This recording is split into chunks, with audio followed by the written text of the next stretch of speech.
policija nikad ne komentariše rad tužilaštva i jednostavno ne bih da ulazim sada ni u spekulacije, a ne bi ni nekakve komentare, jer ipak mi smo jedna strana istrage, tako da mi ćemo interno na svojim sastancima da riješimo neke stvari. Ministar je najavio, a ja sam prošli ponedjeljak u ovo doba rekao da ćemo apsolutno uraditi sve, da ćemo promijeniti svaki kamen, ali da nećemo dozvoliti da ovakav slučaj, vrlo težak slučaj za policiju Republike Srpske, izuzetno težak događaj, ostane nerasvijećen i evo, pokazali smo jednu vrlo efikasnu aktivnošću da smo došli do i naručioca izvršioca, odnosno u startu smo rekli na koje, znali smo i koje i prvo lice koje je lišeno slobode je upravo bio taj gospodin koji je naručilac, tako da ćemo nastaviti dalje.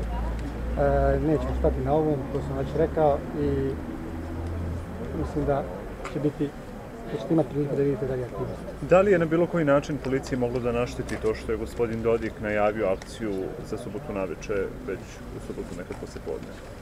Policija ima svoje načine rada, metode, taktike, postoji čitava naučna oblast koja reguliše rad, operativni rad policije. Ne vidim nijedan razlog, ako je nešto dobro pripremljeno, da bilo ko i kako može da naruši. Ali se mnogi pitaju otkud njemu informacije iz istrage. Gospodin Dodik nije iznio nijednu informaciju iz istrage, mediji su iznijeli razne spekulativne informacije. On lično je htio čovjek je htio samo da pruži podršku policiji u svom radu, jednostavno, apsolutno bez ikakve namjere. Pojavila se informacija da je Mijatović priznao ubistvo i da je zato plaćen 50.000 eura. Da li je to tačna informacija? Možete li potvrditi to? To je podatak iz istrage koji se ne može.